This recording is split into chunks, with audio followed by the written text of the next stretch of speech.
happened and how it happened. And certain things are being done right now to make sure that everything is in place so we can have complete justice. The Sangamon County Sheriff's deputy is being charged with first-degree murder after he shot and killed 36-year-old Sonya Massey. Good evening. I'm Brendan Morano. And I'm Karina Rubio. Massey called 911 early in the morning on Saturday, June 6th, because she was concerned someone broke in. 30 minutes late, after deputies arrived on scene, one of them shot her. The indictment officially came down today. Our Capitol Bureau Chief Cole Henke joins us live outside the county building. Cole, we have finally heard from county officials today. What did they say?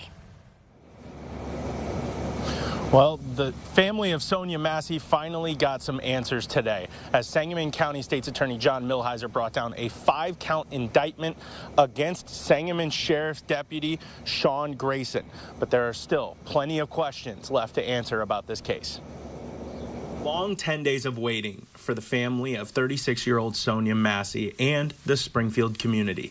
Up until Wednesday, little information was given about the events that led to a sheriff's deputy shooting and killing Massey at her own home after she called 911 for their help. There's a lot of emotions. I think the main one is grief. I can't imagine the level of grief and pain that the family is feeling right now, but just collectively as a community to know that someone called for help, and at the end of the situation, she's no longer with us. But after meeting with Sangamon County State's Attorney John Milhiser on Wednesday, the family got some answers.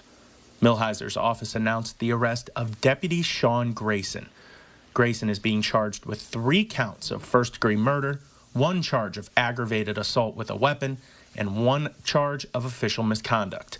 In a statement, Sangamon County Sheriff Jack Campbell said, quote, "With our badge, we accept enormous responsibility, and if that responsibility is abused, there should be consequences." And Sangamon County Board Chairman Andy Van Meter said, quote, "We are powerless to right this wrong, but we can seek justice for the victim and for the community." Massey's family was briefed on the investigation, and they watched the body camera video Wednesday.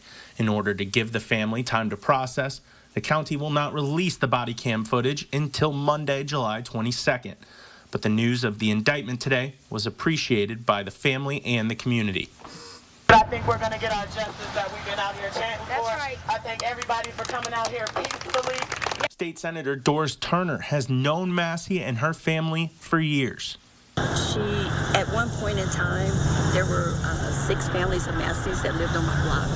So I've watched them grow up. And she was stunned to hear of Massey's death and was flooded with questions when she learned of the circumstances leading up to it. So it hurts. It really does. I mean, when I see this happening, it's almost like I could see one of my kids or one of my grandkids. And she was not alone. Dozens of other activists, some who knew the Masseys and some who were just there to show support, gathered at the Springfield NAACP building Wednesday while the family met with Milhiser. Afterwards, the Springfield NAACP spoke to reporters, saying they were pleased with the action from the state's attorney, but acknowledged more needs to be done.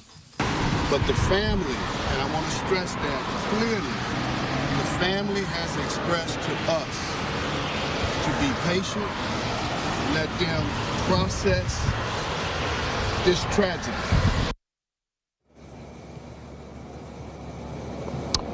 Massey's family hired renowned civil rights attorney Ben Crump to assist in their legal battle with the county and in the aftermath of Massey's death. Crump, who also worked on the George Floyd case, released a statement following the arrest of Grayson. He said, quote, "This news is a step towards justice for Sonya's loved ones, especially her children, who have endured unimaginable pain and suffering since they were notified of the tragedy. We remain committed to uncovering the truth of what happened and identifying the failures that allowed this tragic death to occur." Reporting in Springfield, I'm Cole Henke, WCI3, your local news leader. All right, Cole, thank you.